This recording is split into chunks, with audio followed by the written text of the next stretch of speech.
and I hope you might have enjoyed the delicious lunch with Puran Poli. Puran Poli is #1 dish in Maharashtra. And as per the instruction I received from the convener, there is enough time. So the time given for the keynote speaker is 20 minutes for the presentation and 5 minutes for discussion. And for the presentation, 10 minutes for the presentation and 5 minutes. And my seniors knows that I am very particular about the timing. Don't transgress the time limit. But I think that when the time is enough, there is no need to cross the time limit. So with this background, we have clubbed these session 6 and session 7. And so by 3:30 or by 3:20, we will get over.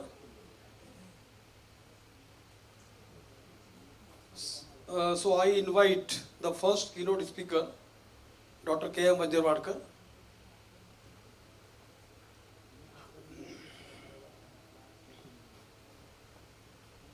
So one announcement, we have had a lot of cancellations and that's why we are clubbing session 6 and 7, both. Okay. So Dr. K.M. Wanjarwadkar was the convener of the 25th ICMS, which was held in 2015 at Aurangabad. He was in GSI for nearly 10 years. Then he joined Institute of Science Aurangabad, where I was also there for a decade. So you have got enough time, but don't cross the time limit. Otherwise, I don't spare anybody. You start. Thank you, sir. I welcome you all on this August gathering for the post-lunch session. I hope you will take interest and you bear me with to me also. I will be talking on today's topic that this is lesser known group, which is in the abstract volume it is written as a lesser known group, and on that I have to talk. It is about the fossil calcareous algae in India and its present status and future prospect. Whether it will be there or not, that is up to you. You can decide after listening my lecture. So I'll start. This is already in the abstract that it is about the algae. What is the algae and how they are physically. They are having the cellulose structures, they are cell walls, they are filamentous, and especially they are having the characteristic that they can make their food through the photosynthesis. So it is written here in the algae is divided into different divisions and the families, genus, species. If you talk about the marine algae, they have the special characteristics to secrete the calcium carbonate. So that's why they can preserve. So preservation possibilities are more regarding those algae which can secrete the calcium carbonate. And if you think about the age of these algae, it ranges from Cambrian. The Cambrian are very less records, but very confirmed records are from Cambrian onwards to Holocene. So directly I'll come to the classification of algae, that it is divided into different divisions. So the one is Cyanophyta, then Chlorophyta, then Charophyta, and Rhodophyta. So the red marks which are shown here, that Charophyta and Cyanophyta, they are known as the freshwater algae, and few fossils, few are from Cyanophyta, that is left group. There are few records which are also of marine from the Cyanophyta. So it is discussed here that the calcareous algae, which is specially considered as a marine algae, which can be divided into three, that is Coriaceae, Dasycladaceae, and Charophyceae. Charophyceae is a non-marine, and other two are marine, and those two are eukaryotic, and one is prokaryotic. So we'll talk about the only fossil calcareous algae in the next slides. And if you take the characteristics of marine algae, just now I told you that they are able to secrete the calcium carbonate, and among that the Dasycladaceans and Corallinaceae are more important as far as the preservation point of view. So, and in Charophyta, there is only fruiting body will be preserved. That is in Charophyta, which is non-marine. The division which is shown here horizontally, but Kundal et al., they have published a paper and they classified here in 2010, and giving divisions here, Cyanophyta, Rhodophyta and Chlorophyta, and their classification is like this, from order, family, subfamily, family to, and there are, if you consider each division, there are about 100 species, 100 genus, and then 100 species are reported. So these are just, the right pictures are just to show you how they look like in the microscope, under the microscope, in thin sections. That is also recorded from in 2014 by Kundal. So you know that the algae, how they look like in fresh water or in marine water. The recent algae, I have taken some pictures from internet to just compare that. There are some fossil habits, actual habit of the fossils to show. These pictures are taken. The first one is Rivulariaceae. So this is from Cyanophyta. Then the Acetabulariaceae. This is again recent one.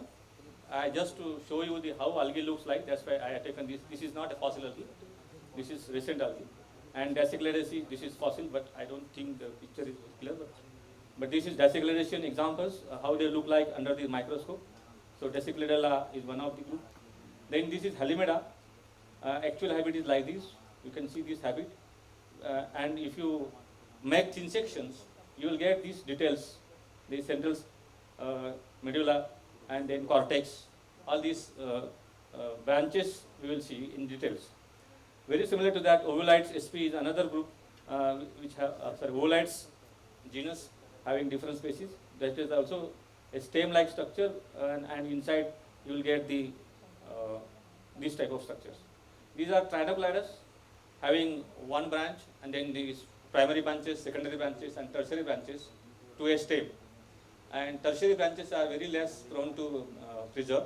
However, first primary and secondaries will be definitely preserved.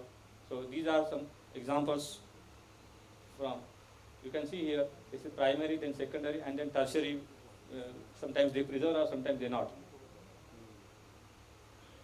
Again, this is one example from recent algae. Since there are two divisions in coralline algae, that is geniculate and non-geniculate.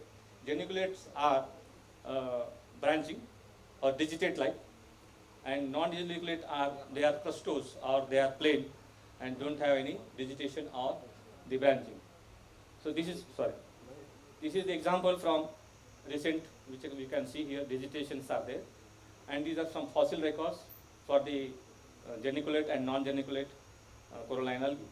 This is from another example from Helimedaceae, which is recorded from Humne et al. 2016, where the branches are, this is central stem and the branches are on the two sides, branches are there. Actually, the fossil algae preservation is itself is difficult, but taking thin sections, because we take random thin sections, because we cannot take out as in a maceration, we cannot take out as a fossil. So we have to take the thin sections in a random way, and then find out whether this type of algae or that type of algae, and then we have to characterize them with different characteristics. So this is again, the left pictures are from Dasycladella, and there are three different species which is recorded after Misra et al. 2000, where they are showing that the Dasycladaceans are having a central stem, and there are some branches, primary and secondary, and there are some fruiting bodies also. So you can see in the different orientations are there. This is because of the different orientation thin sections. Oriented thin sections, taking orientation thin section is not easy. That's why differently oriented thin sections we have to use. And these are some characteristics which can be used for describing some Dasycladacean algae, where we measure the length and the breadth, as well as the primary branches length, the secondary branches length, and the tertiary branch length, and their thickness, and their ratios, different ratios. The same is case with the Halimeda, where we have to measure the segment length. Whatever you are observing, that much segment length, then the central filaments, because it is the filamentous one, and then the cortical zone, medullary zone, both we have to measure. And there again after that, primary and the secondary utricles, having again length and width. This is about the Halimara. But in one of the paper, Kundal et al. Describe about these generic characteristics regarding the Cymopolia, and here he describes that the Cymopolia are generally branching, and they go on branching like this. They primary branching, then secondary branching, and tertiary. Tertiary is non-calcareous. Sometimes they preserve, or sometimes they not preserve. But these primary and secondary will always preserve, and based on that we can go for the genus level identification, and then we can talk about the other characters. With the help of other characteristics, we can talk about the other things.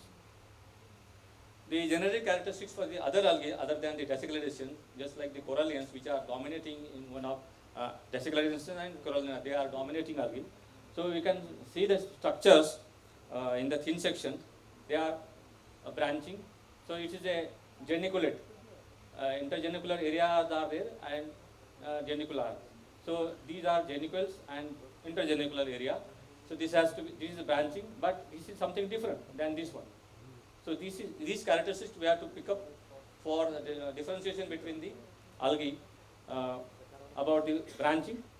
Then there are some taxonomic characteristics we have to identify with the help of cell structures. And cells are many times they are coaxial like this. There are periphery and the central one and medullary.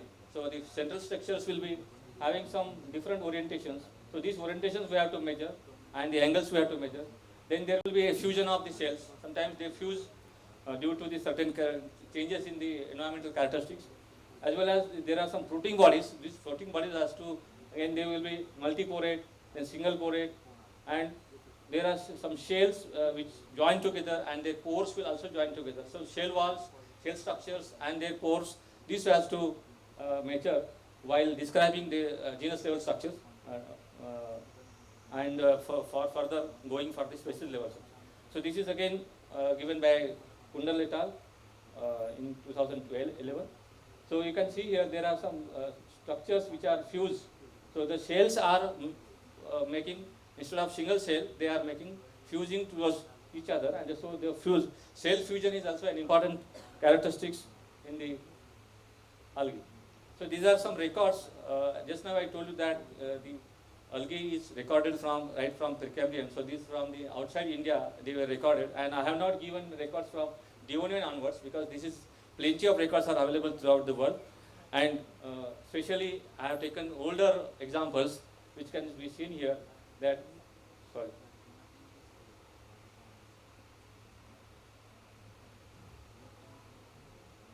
Yeah. So Precambrian, especially the Cambrian, is more prominently recorded. That is from first definite calcareous algae, that is from Cambrian, and the algae were reported were Solaniporean algae, very simple algae. Then in Ordovician also they have recorded Paleosporella algal mounds, and based on these algal records, they have also deduced the paleodepositional environment. So here in Cambrian it was about reef builders. They are considered as reef builders. Here the algae were algae recorded as marine low latitude carbonate platform. So you can see in the Silurian also the records are from the Alexander Terrain from Alaska, southern Alaska. They say again there are Solenopora were recorded, and there are some other algae, Gravenella, Rotopala, Paletza, Gela, and Solenopora. They indicate that reef-like conditions. So similar examples are again here, Garwoodea, Gerengia, that is from Nicholas. Here also the algae are something different than the Solenopora, and they are encrusting. That is blue-green algae.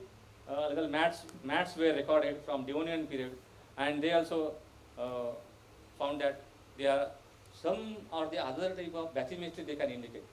So from these examples we can see that right from the Precambrian onwards, if you see the records, they are indicating the different level of bathymetry, and you can see from these records. There are Indian, so Ordovician, how the algae look like.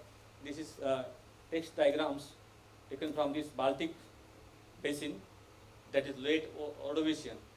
The records were like this, and the algae looks like filaments. So they are like this.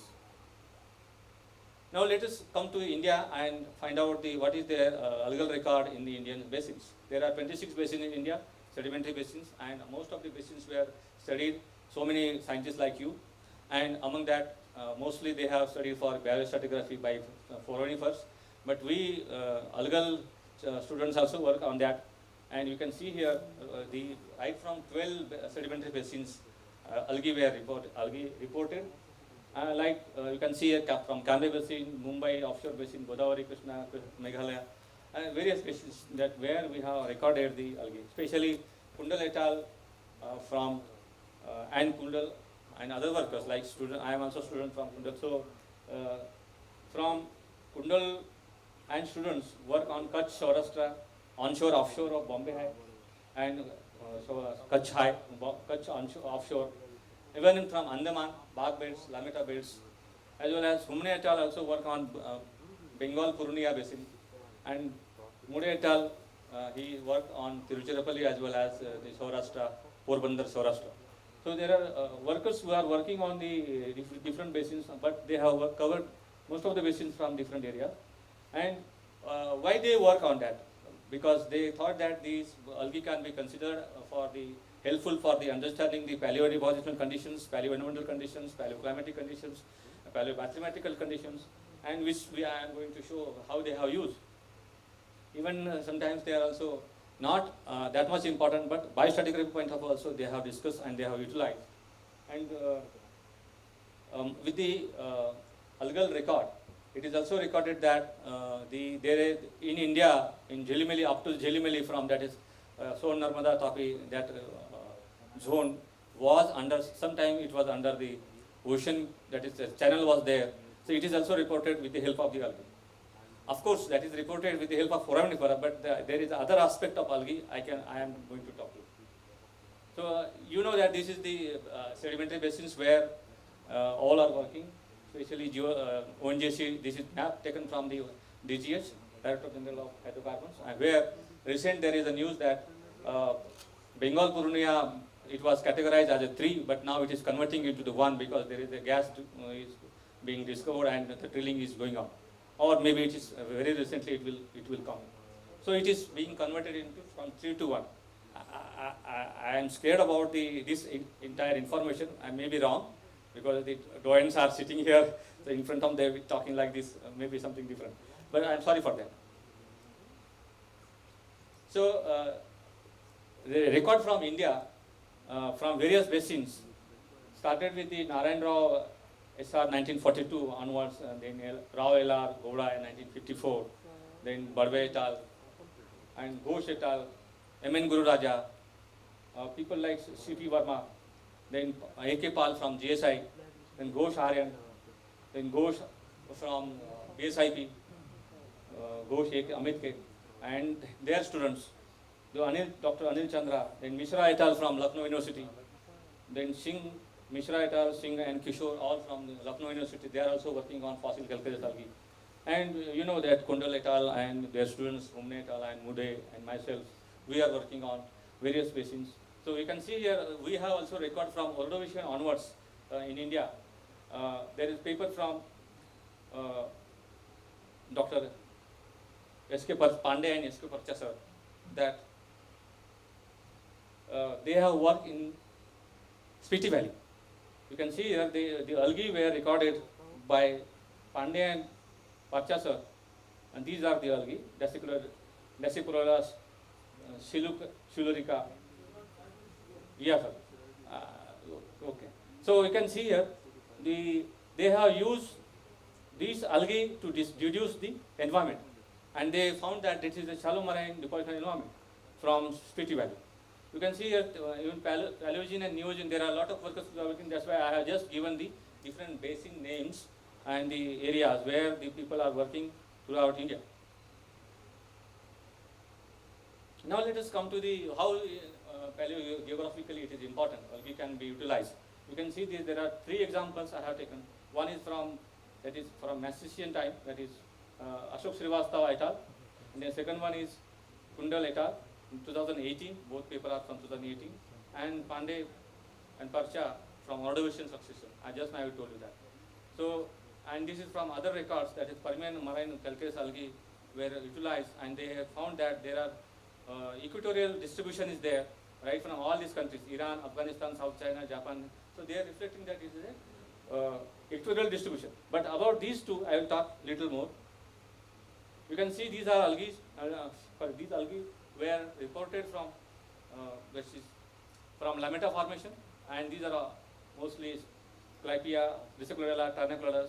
And you can see based on this, it is decided that there was a track which was feet, that is marine water was coming up to this area. You can see that. This is Srivastav et al., that is Panderi, Belkad and Salvardi here, which is area is here, and see the sea is here. So this was the track through which the marine water entered, and there was stayed for several years. And in the next paper, you can see here, Kundal et al. Discovered these desiccated algal species, which are benthic in nature. So they actually, Lametta and bark beds were considered as the freshwater by many workers. And later on it is being converting, and some parts of that is being converting into the marine also. You can see the Keller et al. 2009, they discovered or they talk about that the area was being filled by marine water, but it was for certain period, a shorter period. Keller and Keller et al. Saris are also, Ashok Saris also, one of the other in the Ashok Sani, yeah. Keller et al. In 2009. So they thought that actually the area is marine, and they found planktonic forms. So planktonic forms need not require the time for, but actually with the help of this data, Kundal et al. Emphasized on there was a stable marine condition for a certain period of time. That's why these benthonic algal species could develop there itself. So it is proved that it was stable marine condition for a certain period of time. And see the distance between covered by this water, it is about 800 kilometers. And so it is proved that the benthonic condition was there with the help of this algae. So this is from Spiti Valley, where they discovered that the shallow marine deposit condition was there in Sangho. So paleobathymetry, you can see that there are examples I have taken from the different algae which can represent the intertidal 20 meter, 20 to 40 meter. 2 minutes. Yes. Wind up. 20 to 40 meter.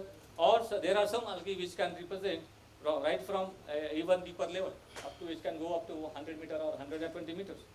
So other algae, especially here for bathymetry, you have to use Halimeda, that is Coriacean, and desiccated algae for bathymetric levels. And these are some references from where I have taken this data. Now it is also being utilized for the biostratigraphy point of view also. There are some algae which can represent only certain time period, just like here. This is the coralline algae and Distrogopolax, which indicates the Paleocene, Oligocene, Eocene. And whereas this one is another one which is representing a certain period of time. There is another example from Cymopolia after Kundal et al. 20, in which I am also an author, which indicates about, we talk about these Cymopolia, where these are different algal species which are showing the biostratigraphy.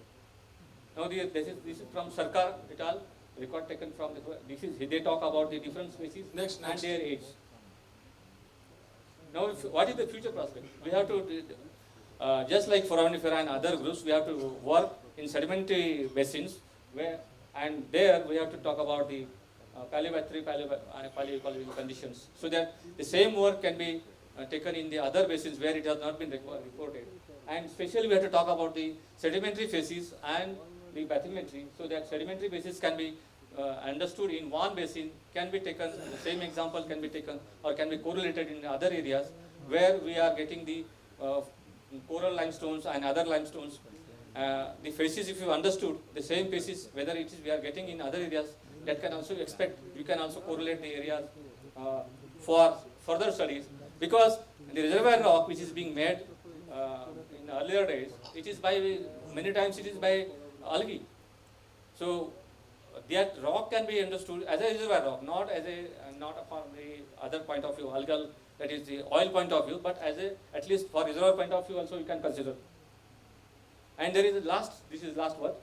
where we can take up the work with the help of barium ratio, calcium, magnesium calcium ratio and strontium calcium ratio, which can tell about these darker bands and the lighter bands.